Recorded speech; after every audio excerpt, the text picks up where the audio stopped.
empezar con el primer punto y el más importante, el diagrama de los primeros auxilios.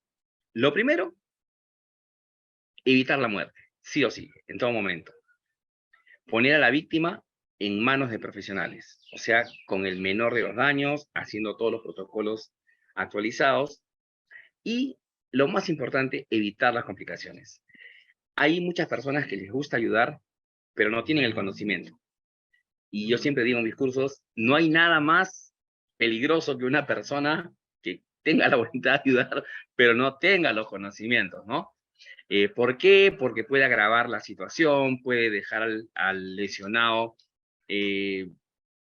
con una lesión irreparable o agravar esa lesión y tener consecuencias de por vida. N cosas que pueden complicar a veces una situación con la gente que tiene ese ímpetu de ayudar. Vamos a hacer un ejemplo, ¿no?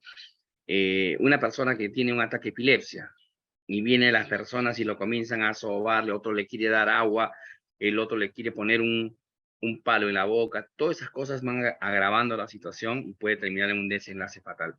Entonces, ¿por qué? Porque tenemos esos falsos mitos que ahora vamos a romper durante la clase.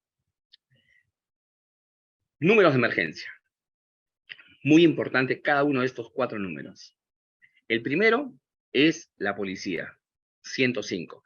Si es que tenemos una emergencia donde esté involucrado delincuentes, personas que han sido agredidas por delincuentes, o los delincuentes estén dentro del, del escenario, ejemplo, no podemos arriesgarnos a veces a ayudar, siempre hay que cuidar la integridad de la persona que protege.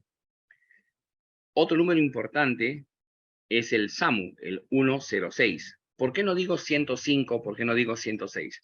Porque si yo, ejemplo, sufro un paro cardíaco y le doy mi teléfono al niño, a mi hijito, y le digo, hijo, a un pequeño, marca el 106, y el pequeño va a decir, ay, caray, pero yo solamente sé contar hasta 10, ¿y ahora cómo hago? Entonces, 106, el niño que puede contar hasta 10, puede marcar 106, y automáticamente se va a comunicar con las ambulancias del SAMU y dar la dirección, o pasar el teléfono a la mamá, dar una referencia, etcétera. Lo mismo para el número de los bomberos, el 116. Nosotros estamos a su servicio, recuerden, siempre las 24 horas del día. Y cuando tengamos un tema de terremotos, desastres naturales, si estemos atrapados o algo similar por un desastre natural, el número que está habilitado es el 119, el cual va a atender nuestras llamadas y podemos decirle las coordenadas de dónde estamos en ese momento. Bien, continuando, vamos a hablar del tema de cómo llamar, qué hacer. Primero, tranquilo, tranquila, conserva la calma. Habla claro, sin gritar, sin sollozar. Así me van a entender mucho mejor la central que estemos llamando, sea de los bomberos, sea del SAMU. En una emergencia médica, nosotros estamos dando primeros auxilios. Recuerden que esos dos números son los más importantes. Una vez que me contesten, identifícate. Hola, soy Juan Pérez, necesito una ambulancia. Estoy situado en la calle 5 con calle 10, frente al grifo Primax, altura de la avenida tal con la avenida tal. Nada más. Entonces, la ambulancia ya está en camino con las referencias, la dirección. Entonces, ahí se facilita más rápido. Es diferente a que yo llame, señor, mire, ¿qué pasó? ¿Cómo, señora? No lo entiendo. Estoy en tal. No me dijo dónde estaba, entonces tengo que estar revolviendo la llamada a la central, mirando qué pasa, qué cosa sucede, y de acuerdo a eso, se pierde tiempo, ¿ok? Si necesitas la presencia de la policía, también dilo, no solamente de la ambulancia, y automáticamente vuelve a las labores de apoyo. Una vez que estés en la emergencia, ¿ok? Y ya has hecho la llamada o has delegado la llamada a una persona X que está dentro de tu entorno, porque eso es importante. A veces necesitamos ganar tiempo. Entonces le puedo decir a una persona que trabaja conmigo o que está dentro de mi casa, Mira, tú llama al 116 y pide una ambulancia. Hey, tú llama al 106, ¿no? Entonces, da la dirección exacta, referencia a dónde estamos y vuelves a la labor de apoyo. Siempre que llegues a una emergencia, te voy a dar unos puntos importantes, unos tips importantes. Pide ayuda. ¡Hey, ayuda! Miren, una persona aquí, por favor, vengan, ayúdenme. Una vez que pides ayuda, ¿ok? Y ya la ambulancia está en camino, ya se ha alertado al SEM, que significa el Servicio de Emergencias Médicas, el SEM, entonces ya puedes relajarte, tranquilo y analizar la situación. ¿Qué pasa aquí? Mira primero tu seguridad, ¿ok? Y actúa de manera rápida. ¿A qué me refiero con la seguridad de la escena? Que evalúes si la escena es peligrosa para mí. Vamos a poner un ejemplo.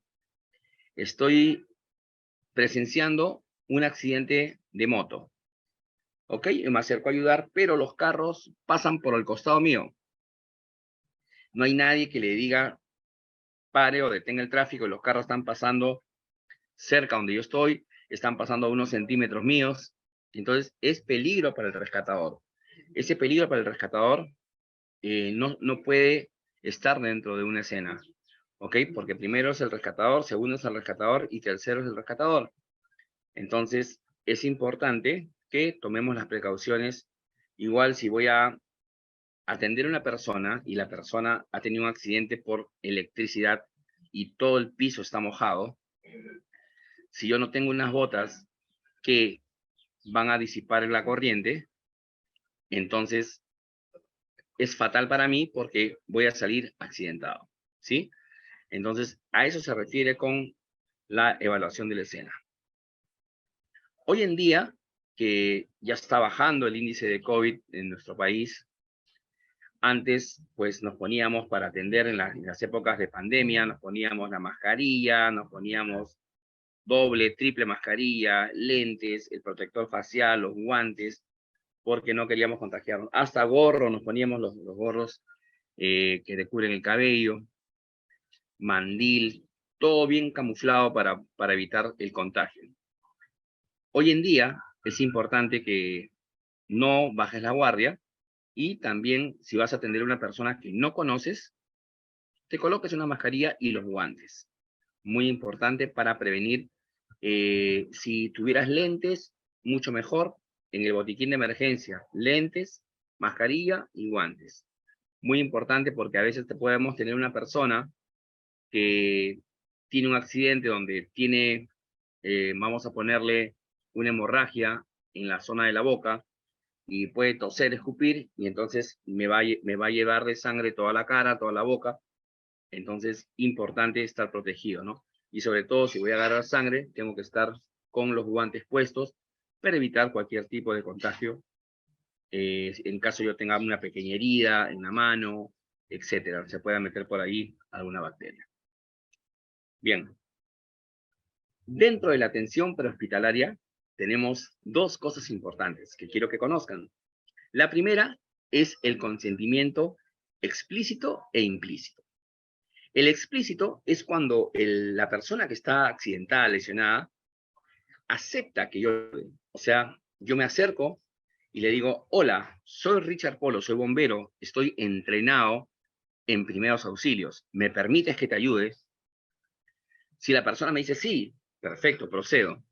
Si la persona está consciente y me dice, no quiero que me agarre hasta que venga un médico, no, yo no quiero, no, que venga un médico. Entonces, no está dando el consentimiento para que yo lo atienda. Ahora, tenemos el consentimiento también implícito. Es cuando yo asumo que el lesionado necesita primeros auxilios porque él no puede expresar su voluntad, ya que está inconsciente. En este caso también puede ser un niño, un bebé o una persona con alguna discapacidad. Un joven con síndrome de autismo, síndrome de Down, etcétera, que no me puede decir, sí, necesito que me ayudes.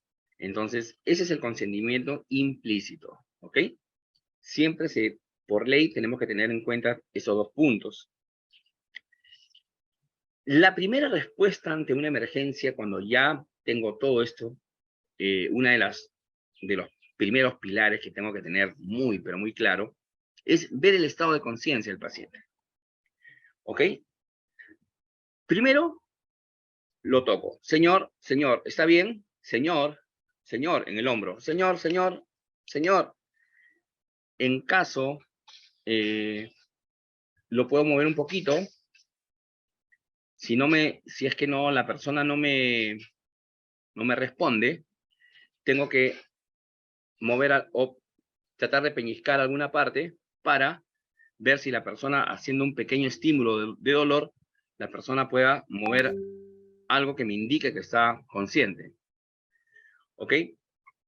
Entonces, acá hay dos puntos importantes en una emergencia, dos cosas muy, muy, muy básicas que tengo que ver en una persona que está inconsciente. Si respira y si tiene pulso. A lo mejor respira y el pulso es muy bajo y lo está perdiendo hasta que llegue un momento que ya no va a tener pulso y va a necesitar un RCP. ¿Ok? Y si la persona tiene pulso, respira, está consciente, se queja de dolor, ahí es donde empiezan los primeros auxilios psicológicos. ¿Qué significa? Darle confianza a esa víctima, a ese paciente, y calmarlo psicológicamente. No te preocupes, todo va a estar bien. Estoy entrenado en primeros auxilios, ¿sí? Y te voy a ayudar. Tranquilo, no te preocupes, todo va a estar bien. Darle la confianza. Acá hay un punto importante. Hay muchas personas que cuando llegan a un escenario de emergencia y el herido está en el suelo y vamos a poner, tiene una fractura expuesta, hay mucha sangre, el hueso está salido, y vienen y dicen, ¡ay, por Dios, no puede ser! Mira, ya perdió la pierna, ¡ay, Jesús! No, eso no debemos de hacer nunca, porque lo que vamos a hacer es llevarlo al shock rápidamente a esa víctima, ¿ok? O no permitir que otras personas lo hagan, ¿sí? Entonces, la idea es, así esté re mal la persona, darle la confianza, tranquilo, no te preocupes, no es muy grave, yo te voy a ayudar, tranquilo, respira, relájate, déjame ayudarte, ¿sí? Entonces, darle esa confianza y eso va a ayudar para que la persona no entre en un shock rápidamente. Si la persona no respira, no tiene pulso, aquí vamos a tener que aplicar una reanimación cardiopulmonar, que hoy se le conoce como RCCP, reanimación cerebro cardiopulmonar. ¿Ok? Entonces, lo primero que tengo que hacer, si la víctima no respira, es una apertura de vía aérea. ¿Cómo voy a hacer la apertura de vía aérea? Sujetando, como ven en el video, agarrando la frente y los dedos a la altura del mentón. Lo que vamos a hacer es levantar el mentón hacia arriba hasta donde se pueda para tener una vía aérea permeable. Si en caso yo levanto la vía aérea y la víctima, por inercia o la situación o todo hace que la víctima regrese a su sitio, delegar a una persona, ven usted señor, ayúdeme aquí, manténgame a esta víctima así, a esta persona aquí, con la mano aquí, la otra mano acá, por favor, agarre aquí y dejas a una persona agarrando la cabeza de la víctima para que la víctima comience a respirar mejor y tenga una vía aérea permeable. Entonces, esto se llama apertura de vía aérea. Ahora, en el tema del COVID, cuando yo estaba acercándome a dar una reanimación cardiopulmonar en la época fuerte del COVID, según eh, las últimas directrices de la American Heart Association, de la AHA, decía que hay que colocar la cabeza de costado de la víctima hacia el lado que no está a nosotros, colocarle una mascarilla y recién hacer el RCP. Ahora los nuevos cambios me dice que ya no le voltee la cabeza, sino que gire la cabeza y me la mantenga hacia adelante con apertura de vía aérea, mascarilla, y le podamos hacer solamente masajes cardiopulmonar, que eso lo vamos a ver ahora que hagamos el tema de RCP. ¿Sí? Solamente quería darles ese punto de esas dos variantes que acaban de cambiar entre el 2020 al 2022. Es muy importante estar actualizado con estos temas de primeros auxilios porque Hay muchas personas que dan unas capacitaciones con las directrices del 2010, 2015, y es importante tener esta actualización. ¿Qué hacemos ahora con un paciente consciente? Si está consciente, primero verificar si es que la persona tiene o no tiene una mascarilla.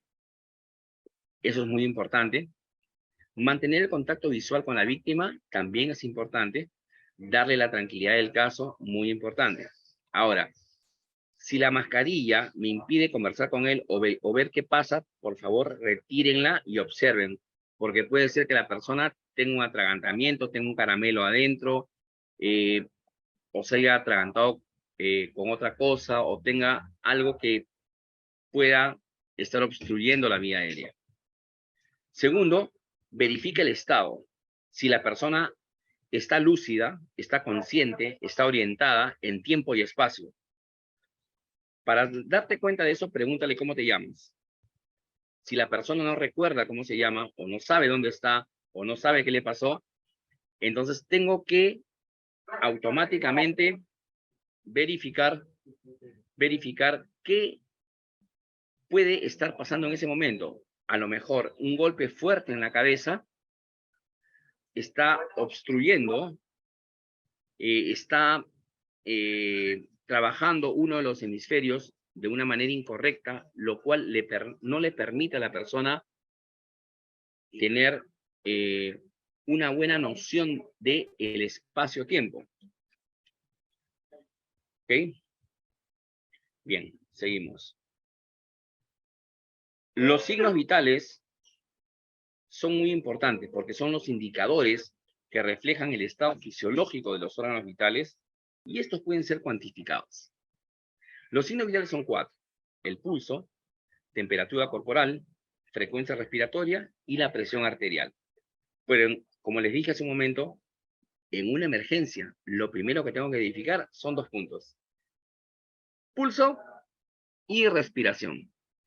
Porque de eso se tratan los primeros auxilios. Mantener a la persona con vida, respirando, ¿ok? Y con pulso hasta que venga la ambulancia y bajen los profesionales y puedan terminar de chequear la frecuencia respiratoria, checar la presión arterial, y todo eso lo van a hacer los profesionales de la salud porque vienen con todos los equipos. Nosotros, acuérdense que somos agentes que vamos a mantener a esa víctima con vida, con el menor de los daños y evitando que se haga más daño, ¿ok? O manteniendo ese corazón latiendo hasta que venga la ayuda, ¿ok? Nosotros no vamos a infiltrar, nosotros no vamos a poner ningún medicamento, nosotros no vamos a darle ni siquiera agua, ¿ok? Es muy importante que tengan en claro eso porque a veces las personas con ese ímpetu de ayudar a lo mejor pueden generar un daño más a esa víctima. Bien, los valores normales del corazón, del pulso, son de 60 a 100 pulsaciones en adultos, en niños de 80 a 140 y lactantes de 85 a 190 pulsaciones por minuto. ¿Cómo podemos tomar el pulso? ¿Dónde lo puedo encontrar el pulso? En 2 puntos.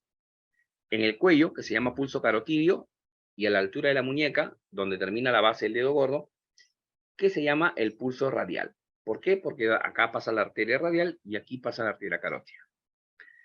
Entonces, ¿cuánto tengo que tomar el pulso para saber cuánto pulso tengo yo? Si es que no estoy en una emergencia y quiero saber mi pulso, coloco mis dedos a la altura de la manzana de Adán y lateralizo y voy a encontrarme con el pulso carotidio y voy a contar 1 minuto mirando mi reloj, ¿ok? Y una vez que ya terminé el minuto, según los latidos que percibo a través de la yema de los dedos, voy a saber cuánto pulso tengo en ese momento. Es distinto un pulso que subes unas escaleras o vienes a hacer ejercicio y es distinto a que te tomes el pulso en un estado de reposo. Son 2 valores diferentes. Bien, hablemos ahora de todo lo que nos puede suceder o nos podemos encontrar en el camino para poder nosotros dar los primeros auxilios. ¿Qué hacer en un desmayo? ¿Qué no hacer en un desmayo? muy importante. Pero, ¿qué cosa es el desmayo? El desmayo es la breve pérdida del conocimiento. Por lo general, esto pasa rapidito, en menos de un minuto, donde la víctima conserva la respiración y el pulso. ¿Ok? Entonces, ¿qué es lo que normalmente hacemos o qué debemos hacer en este momento? Lo primero que tenemos que hacer, ¿cómo actuar bien? Perdón. Alertar rápidamente, alertar al SEM, Servicio de Emergencias Médicas. ¿Se acuerdan cuál era el número? Ahora lo voy a preguntar en clase. Recuerda, 106, ambulancias del SAMU, y 116, ambulancias de bomberos. No te olvides. Entonces, acuesta a la persona boca arriba, ¿ok? Rápidamente eleva las piernas, unos 45 grados. Puedes colocar una silla o puedes delegar a una persona que sujete las piernas por un momento. Afloja todas las prendas. Si tiene algo apretado, afloja la correa.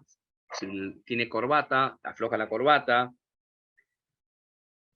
Y, muy importante, todo lo que no tengo que hacer, escúchame con atención. Nunca le des sal en la boca, azúcar. Escuchan por ahí que le pongo un caramelito. Le hago respirar alcohol. Le hago respirar algún perfume, porque no tenía alcohol. Saco de mi cartera un perfume y le hago respirar. Eso no debemos hacer. Suministrar líquidos. Sentar a la víctima, como vemos aquí en la diapositiva. Vemos una persona sentada que está desmayada y una persona que le quiere dar agua. Si tú imagínate que tú estás durmiendo en tu cama, durmiendo a las 3 de la mañana, totalmente dormido, y viene alguien y te pone agua en la boca y te comienza a meter agua en la boca. Llega un momento que vas a comenzar a toser y te vas a atorar. Es lo mismo que le va a pasar al desmayado. Va a entrar el agua por donde está la vía aérea y automáticamente esa víctima la vamos a agravar. Por eso son los primeros auxilios, para evitar que se agrave la situación. Entonces nosotros, sabiendo estas herramientas, le podemos decir a una persona que le quiera dar agua, un momento, señor, eso está prohibido, no lo debe de hacer porque va a atorar más a la víctima y va a agravar la situación. Por favor, no lo haga. Otra cosa muy importante que comete la gente es mojarle la cabeza, mojarle la cara. También está contraindicado, porque a veces cuando tú mojas la cara de alguien, entra el agua por las fosas nasales y sucede lo mismo. Entonces, ya saben, chicos, jamás debemos darle líquido, ni tratar de parar a una persona que está desmayada o sentarla. Es totalmente contraindicado. ¿Mm? Ahora, hablemos de las convulsiones. Las convulsiones consisten en una descarga eléctrica normal en el cerebro, que puede afectar determinada área focal o de repente la totalidad de los dos hemisferios. Los síntomas es: la víctima está parada en un momento, pierde el conocimiento, el cuerpo se le pone completamente rígido, los brazos y las piernas se mueven en forma brusca y irregular, como temblores. La víctima comienza en algunas personas a botar secreciones, saliva, burbujas, y la víctima se puede lesionar en el piso porque se va a golpear repetidas veces la cabeza y se puede hacer unas micro lesiones que pueden afectar su salud posteriormente. Entonces, por eso es importante saber qué hacer en ese momento y qué no debemos hacer.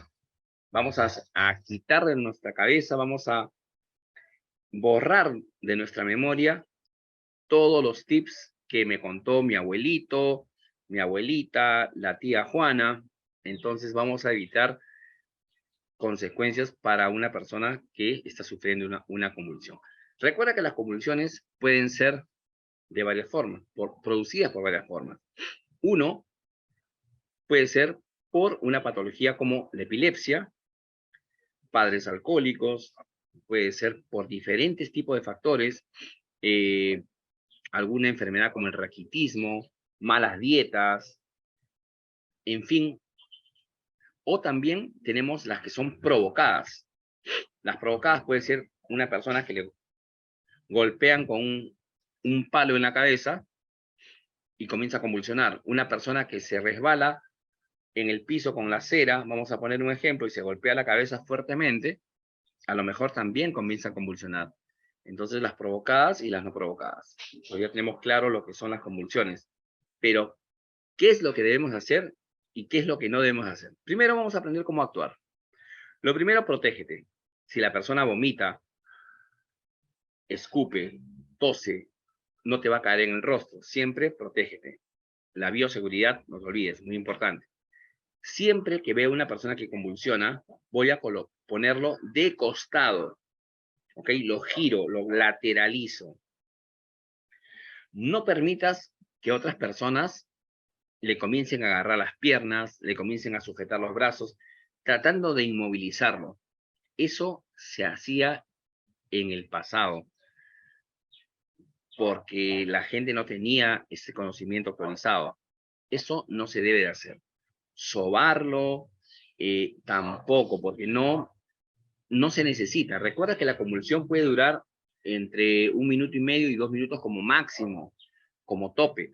Cuando pase una convulsión de 5 minutos, ahí sí necesitamos una alerta rápidamente al SEM, porque se puede tratar de algo más complicado. Una convulsión que dura 5 minutos ya es una emergencia, ¿ok? Entonces, ten por seguro que hay algo detrás. Puede ser cáncer, algún tumor en la cabeza, etc. Una persona no puede convulsionar más de 2 minutos. Primero, es importante que te des cuenta, o si ves que una persona está tratando de colocar sus dedos en la boca para que la víctima no se muerda la lengua, tienes que advertirle que saque su dedo rápidamente, porque la víctima puede morder y le puede seccionar. Tenemos nosotros mucha fuerza en la mandíbula capaz de seccionar un dedo. Entonces, saquemos de la cabeza que le pongo mis dedos para que no se muerda la lengua. Falso completamente. No coloques ningún palo, ningún lapicero, nada en la boca, porque la víctima lo puede romper y se le puede introducir en el paladar. Ya se ha visto muchos casos de eso, no se debe de hacer. Si la víctima, a la hora que convulsiona, tiene a su alrededor algún objeto contundente con el cual se pueda golpear la cabeza, retira todo lo que la víctima se pueda golpear para evitar que se haga más daño. De eso se trata los primeros auxilios. Retira lentes, retira corbata, afloja el botón del pantalón, afloja la correa, puedes aflojar los pasadores también de los zapatos, ¿ok? Muy importante. Y estar atento a que la víctima va a llegar un momento de 1 minuto y medio que la víctima se relaja. Todos sus brazos están sueltos, está completamente relajado. Ahí es donde voy a colocar a la víctima en posición lateral de seguridad. Ahora, ustedes se preguntarán, profesor, ¿pero qué hacer en caso de si se muerde la lengua de la víctima? ¿Se acuerdan de lo que hablamos hace un momento de la apertura de vía aérea? Esta persona que está en la imagen que estamos viendo en este momento, está lateralizando a la víctima, ¿cierto? Y está agarrando la cabeza y el mentón. ¿Por qué? Porque va a hacer esta acción: levantar la cabeza y hacer la apertura de las vías aéreas, para que la lengua se retraiga. Y al retraerse la lengua, como vemos aquí en la imagen, entonces nos damos cuenta que la lengua, al retraerse, me permite una vía aérea permeable, ¿ok? Entonces, al momento que la giro de costado, levanto la cabeza y el mentón, y ya la lengua queda lejos de los dientes y es imposible que se muerda los dientes haciendo este simple movimiento, ¿sí? Entonces, olvidémonos ya de poner cosas en la boca de la víctima, porque podemos causarle daños. Es importante que cuando gires a la víctima, la gires tú estando detrás. Si en caso vomita, entonces va a ir para otro lado, no va a ir hacia ti, hacia tu persona. O se escupe o algo por el estilo, tose y nos salpica, entonces también va a ir para otro lado. Es muy importante. Ahora, Limpiar las secreciones, sí, es importante. Límpialo con una gasa, límpialo con un pañito, con alguna cosa que tengas a la mano. La posición lateral de seguridad se hace al final cuando ya la víctima dejó de convulsionar y ya está todo suelto para poder acomodarlo en esta posición, que se llama PLS, posición lateral de seguridad. En este momento ya la víctima está relajada, ya se le puede mover y cuando se despierte, darle los primeros auxilios psicológicos. Los primeros auxilios psicológicos son muy importantes, sobre todo si una víctima ha tenido un descontrol de esfínteres, ¿ok? Entonces, es muy importante que le demos ese apoyo psicológico de llevarla al baño, llevarla para que se cambie. Si estamos en la oficina, quedarnos con ella en el baño. ¿A qué número quieres que llame para que te hagan ropa? Tal y cual, etcétera. Bien. Seguimos. Algo muy importante que quiero que ustedes no se vayan sin aprenderlo y quédate hasta el final de este video porque vas a aprender muchísimo el día de hoy. Una de las principales causas de muerte en el mundo, inclusive está antes que el paro cardíaco, es la muerte por exsanguinación. ¿Qué cosa es eso, profesor? Es cuando tienes una hemorragia y es una hemorragia incontrolable que me puede llevar a la muerte en tan solo 3 a 4 minutos. ¿Cómo? Sí, 3 a 4 minutos. Pero primero vamos a conocer un poco cómo son las hemorragias. Las hemorragias pueden ser de 3 tipos. Capilares, donde sale poca cantidad de sangre. Venosa, sangre continua. Pero hay algo que lo diferencia, que el color es rojo oscuro, como el vino. Y la sangre arterial, ¿cómo la diferencio? Porque sale de forma intermitente, como pequeños chorros, como si fuera un chisguete, y sale abundante y el color es rojo brillante. Un rojo brillante que es muy llamativo. Cuando vemos ese tipo de color de sangre, automáticamente tenemos que actuar inmediato. No podemos perder tiempo en hacer llamada mientras que la víctima sigue sangrando. Porque recuerda que en estos casos, mi peor enemigo es el tiempo. Entonces tengo que utilizar todos mis recursos que vamos a aprender ahora para lograr controlar esa hemorragia, ¿sí? Dentro de las hemorragias tenemos otra que se llama hemorragia interna. Es cuando, vamos a poner un ejemplo, una persona se cae de un segundo piso, se cae de espaldas, y cuando los bomberos, la ambulancia viene a recoger y corta la ropa para ver qué cosa se ha hecho, nos vamos a encontrar con un morado gigantesco. Esa es una hemorragia, quiere decir que un órgano está lesionado y está sangrando internamente. Las hemorragias internas no se pueden controlar con primeros auxilios. No se puede hacer nada, todo es a nivel de alta medicina, que no lo puedo hacer dando los primeros auxilios. Esa es una de las hemorragias que no puedo hacer nada, son las hemorragias internas. ¿Ok? Seguimos. ¿Cómo voy a controlar el sangrado? Primero, presión directa. Utiliza un paño, utiliza un polo, una casaca que sea de algodón y presiona con ambas manos el punto de sangrado. Esto se llama presión directa. Pero ¿cuánto tiempo tengo que presionar? Ajá, muy importante. Una persona puede coagular tranquilamente entre 7 a 10 minutos, dependiendo de la persona.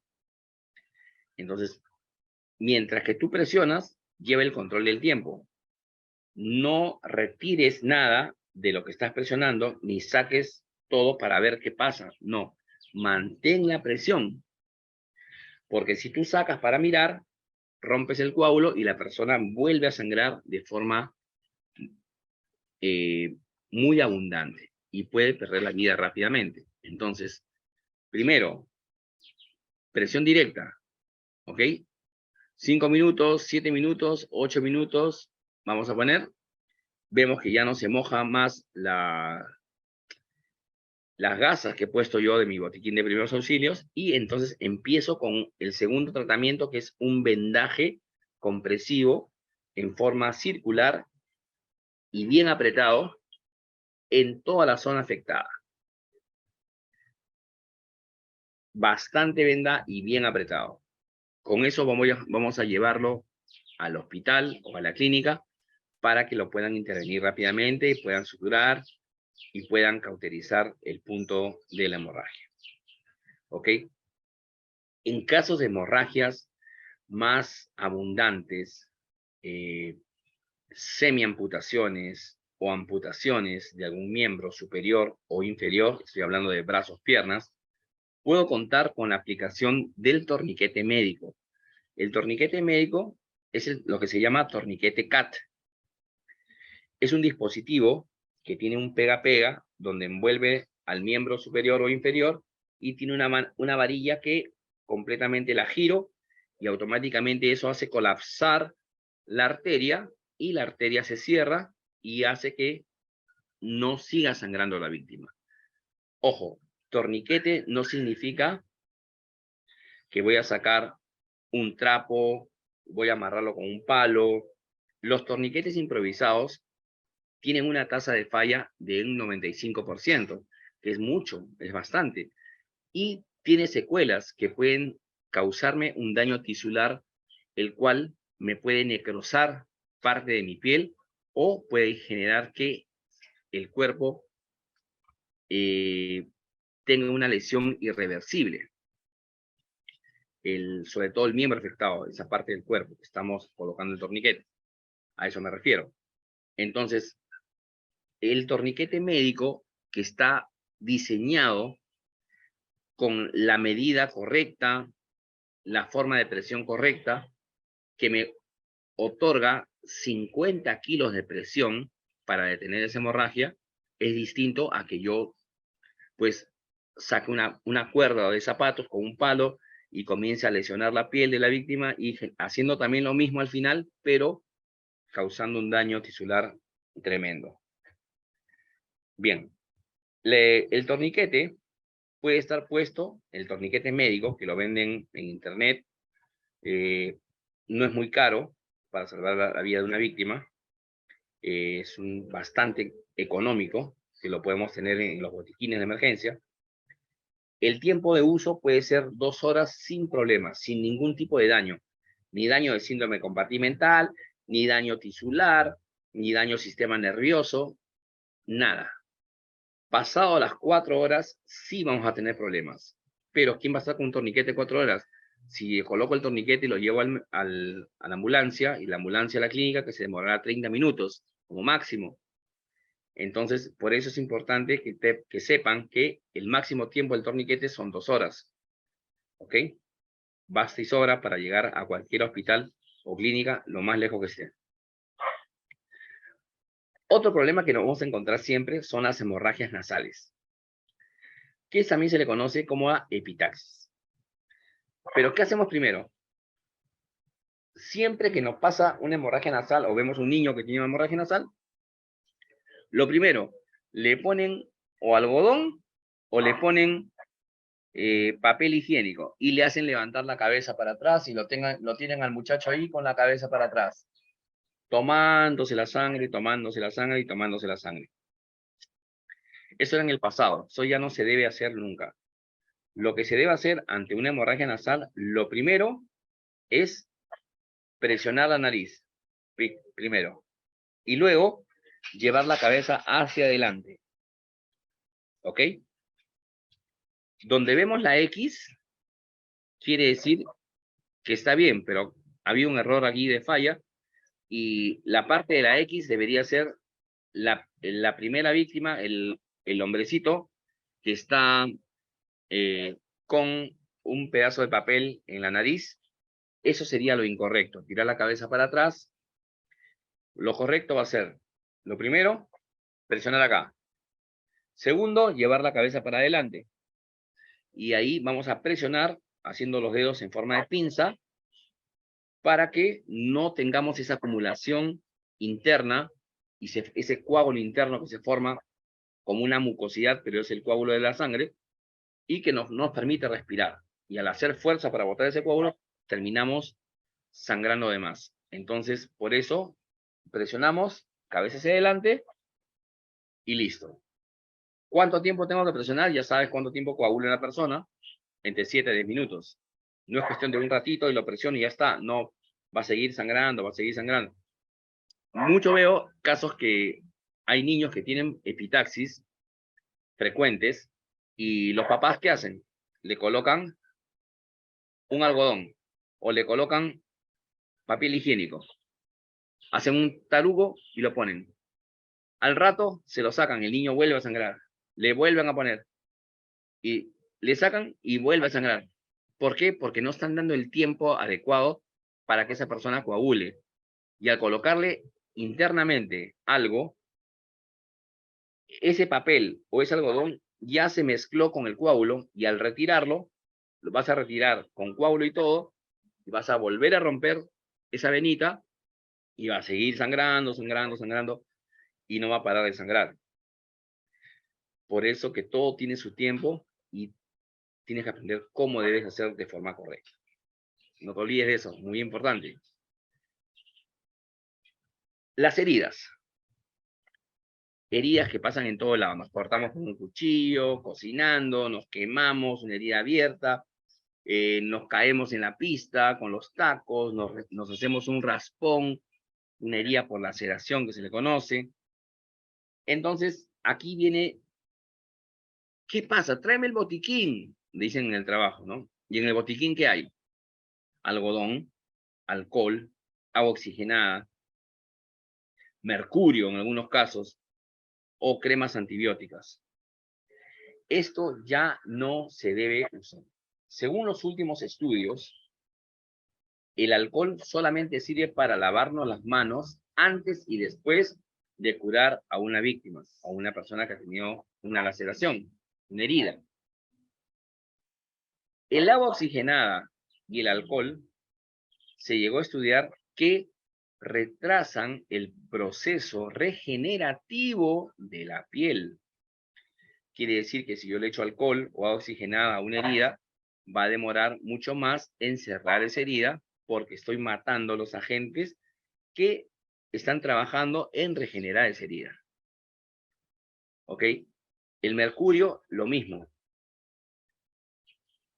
Lo importante y lo actualizado es la clorhexidina para poder limpiar las heridas sin que afecte el proceso regenerativo de la piel. ¿Ok? Eso es muy importante. ¿Qué más? Otra cosa que nos vamos a encontrar en esta viña del Señor es cuando las personas se atragantan con algo. ¿Ok?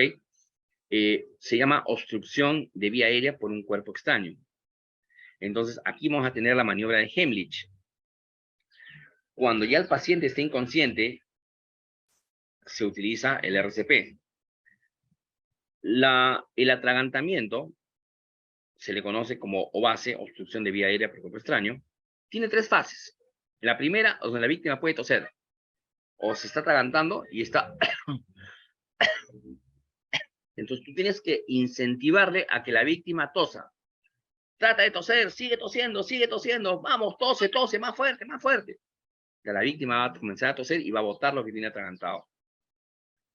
En la fase 2, la víctima no puede hablar. Ya pasó la fase 1 y está la víctima, se agarra por ley y por cosa del destino, todo el mundo coloca sus manos en la altura de la garganta, cuando está en fase 2. Entonces ya la víctima no puede hablar. ¿Cómo te das cuenta de estas fases? O la fase 3, cuando ya no puedes hablar y ya estás en una situación donde no puedes respirar, va a llegar un momento que no llega oxígeno al cerebro y te desmayas. Al desmayarte, ya estás en la fase 3. Entonces, ¿dónde funciona los primeros auxilios en la fase 1 y en la fase 2 y en la fase 3. En la fase 1, incentivando a que tosas. Ahí está dando primeros auxilios. En la fase 2, si ya no puede hablar, se hace la maniobra de Heimlich, que vemos abajo de la fase 2. Y en la fase 3, ¿ok? Que vemos ahí a la víctima que está tendida en el piso y atrás de esa imagen vemos una persona que está haciendo un RCP. Ese serían los primeros auxilios en los casos de atragantamiento en esas 3 fases. Los pasos a seguir muy importantes. Mantén la calma. Delega la activación del Servicio de Emergencias Médicas, o sea, el SEM. Si en caso lo requieres y necesitas bioseguridad, aplicas bioseguridad. Identifica rápidamente la fase que está la víctima para dar la maniobra adecuada. Ejemplo, si yo veo a una persona así, le digo, ¿te estás ahogando? Si la persona me dice, sí, quiere decir que está en fase 1. Si la persona no me habla, no me dice nada, me hace así rápidamente, entonces yo automáticamente sé que está en fase 2 y empiezo con maniobra de Heimlich. Si la víctima que está haciéndome así, en ese momento se desmaya, ya no le voy a hacer maniobra de Heimlich desmayado, sino voy a utilizar el RCP. ¿Cómo ha cambiado la maniobra de Heimlich hoy en día? Antes hacía solamente las compresiones y así hasta que el objeto salía. Hoy en esta actualización, importante, la última, se hace 5 compresiones a la altura de la boca del estómago, ¿ok? Vamos a colocar, para donde voy a colocar mi mano, voy a buscar la zona de la boca del estómago, voy a colocar unos 3 dedos abajo de la boca del estómago y voy a recién ahí colocar una mano por dentro y la otra por fuera para hacer una presión de adentro hacia arriba en forma de J. Y luego, después de esas 5, le voy a dar 5 golpes interescapulares en medio de las 2 escápulas. 5, 4, 3, 2, 1 en la espalda y luego vuelvo otra vez a las compresiones de maniobra de Heimlich. De esa manera voy a trabajar en fase 1 y en fase 2. Y ahora, importante que conozcan el paro cardíaco, cómo se produce, qué pasa. El paro cardíaco es un ritmo controlado del corazón que hace que deje de bombear la sangre. ¿Ok? Automáticamente es seguido por una parada respiratoria y la víctima requiere el RCP y la desfibrilación. En los tiempos de COVID, teníamos que voltear la cabeza de la víctima y solamente hacer compresiones. Nada más que compresiones. Se puede utilizar solamente compresiones y la víctima puede tener una tasa de sobrevivencia, sí. La última actualización, perdón, mucha gente preguntaba, ¿es necesario la respiración boca a boca? Sí, es necesario, pero no es indispensable. ¿Cuál es la técnica correcta? Primero, descubrir el pecho de la víctima. Ubicar las 2 tetillas. Colocar la mano en el centro de las 2 tetillas, con la base de la palma de la mano en el centro del pecho. Entrelazar los dedos. Una vez que entrelacé los dedos, voy a comenzar a hacer las compresiones con los brazos bien extendidos. ¿Ok? Un momento, por favor.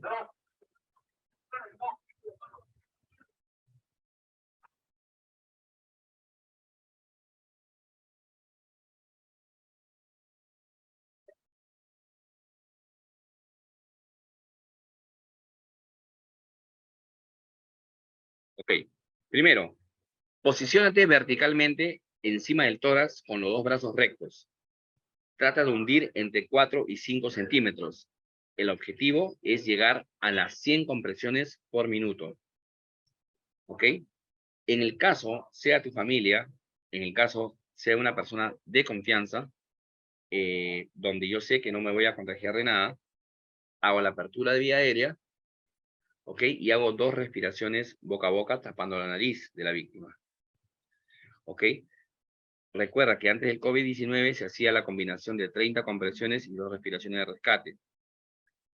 Entonces, luego, esto no ha quedado ahí, sino va a volver a ser como antes, cuando ya tengamos una tasa muy, pero muy baja de COVID, entonces vamos a volver nuevamente a utilizar las respiraciones de rescate. Las respiraciones de rescate es insuflar la cantidad de aire que tú tienes dentro, no tomar mucho aire y hacer con fuerza, no. Es lo que tienes adentro, ¿ok? Puedes utilizar dispositivos de barrera, como vemos abajo, donde no tengas contacto de los labios. Eso también es importante, tener un dispositivo como este dentro del botiquín de primeros auxilios. Luego que la víctima ya está empezando a toser después de las compresiones y las respiraciones de rescate, entonces lo voy a pasar a una posición lateral de seguridad, lo que se llama posición de recuperación, es ponerlo de costado a la víctima con un brazo cruzado, como lo que hacíamos en el epiléptico, ¿se acuerdan? Lo que se llama PLS, posición lateral de seguridad, y de esta manera vamos a poder ayudar a la víctima una vez que ya la víctima empezó a toser, ya está bien, salió del paro cardíaco. Así que muy importante, no arriesgues su vida cuando las condiciones son inseguras para ayudar a una víctima. Actúa siempre cuando todo esté seguro porque tu familia te espera en casa. Recuerda que eres una persona valiosa para tu empresa y para tu familia. Conmigo será esta otra oportunidad. Muchísimas gracias a SAPSA por la confianza y estamos para servirte en cualquier momento. Muchas gracias a todos. No, por ahora no se está usando respiración boca a boca, solamente compresiones. 100 por minuto. En caso de ahogamiento con inmersión, lo primero que tenemos que hacer es sacar a la víctima del agua, agarrando el cuello, la zona cervical, tener otras personas que estén en el agua para si es una piscina, para que se mantenga la víctima en una posición horizontal y pueda ser colocado en el piso de manera adecuada. Aquí lo primero que vamos a hacer es hacer una apertura de vía aérea y dar 5 respiraciones de rescate. Acá sí tenemos que sí o sí aplicar la respiración de rescate 5 veces para que la víctima pueda automáticamente expulsar el agua que tiene adentro, y automáticamente tenemos que lateralizar para que termine de botar el agua, la víctima, hasta que vengan los servicios de emergencias médicas. Ahí tenemos que controlar solamente signos vitales y nada más. Muy buena pregunta. Cuando una persona es diabética, sangra abundantemente y no para de sangrar. Acá sí me sirve rápidamente el torniquete CAT. Es un torniquete que lo puedo encontrar en cualquier farmacia, lo puedo buscar en internet, en Marketplace, donde quieran buscarlo, y aplicar el torniquete en el brazo donde está la herida y terminar de apretar el torniquete lo más fuerte que pueda para que cese la hemorragia y pueda llevarlo a un centro clínico para que puedan cauterizar esa herida. No, de preferencia no, porque normalmente le das líquido a una persona que terminó de convulsionar y va a vomitar a los minutos. De preferencia, espera por lo menos una media hora, después que ya está la víctima sin convulsionar y ya está hablando, ya está conversando contigo, espera más o menos 30 minutos y le puedes dar un vaso con agua, pero no demasiado. Acá tenemos lo que sería shock anafiláctico. Cuando una víctima tiene una alergia a algo, hay 2 cosas importantes que tenemos que saber o que tenemos que entender nosotros los familiares. Uno, conseguirnos una pulsera o un collarcito como las placas de los militares, donde diga soy alérgico a tal componente o soy alérgico a tal alimento. Entonces, una vez con eso, cuando la víctima tiene un tipo de evento como este y está solo, y está en el piso, ejemplo, y se ha desmayado, o lo que sea, la víctima que lo va a atender va a mirar y va a ver, es alérgico a la penicilina, es alérgico a los mariscos. Entonces, eso sucedió hace poco, una persona que le dijeron, en un sitio, te invito a unos pequeños, perfecto. De jamón y queso, jamón y queso sí puedo comer, pero tenía pequeños trozos de langostino, si la persona era alérgica al langostino. Entonces no le dijeron que tenía pequeños trozos de langostino y la víctima, al ingerirlo, se le inflaron los labios, se le infló la lengua, se le puso muy gruesa la lengua, lo cual no le permitía respirar adecuadamente. Y en ese caso es muy peligroso porque si la persona que va a hacer los primeros auxilios no sabe hacer una cricotomía para poder introducir, para que la persona respire, la víctima se puede morir. O si yo tengo un problema como ese de alergia a los alimentos, yo tengo que tener siempre en una cartuchera, así como esta, con una cartuchera de lentes, que se utiliza para los lentes, acá adentro una jeringa, ¿ok? Descartable, y envueltito en un trapito, lo que sea, para que no se me rompa, adrenalina, ¿ok?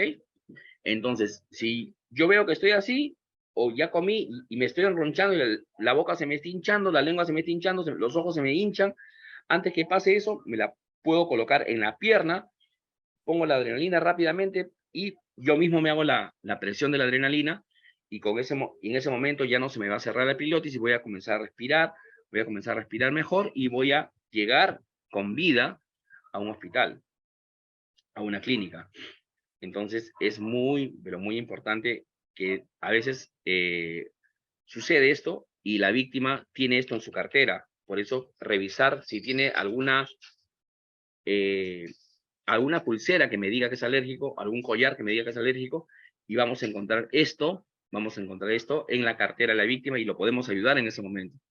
Se puede colocar en el brazo, donde te ponen las vacunas, se pueden directamente al cuádriceps, lo que le decimos muslo vulgarmente, en la pierna, se puede colocar ahí la aguja en la pierna y le salvamos la vida.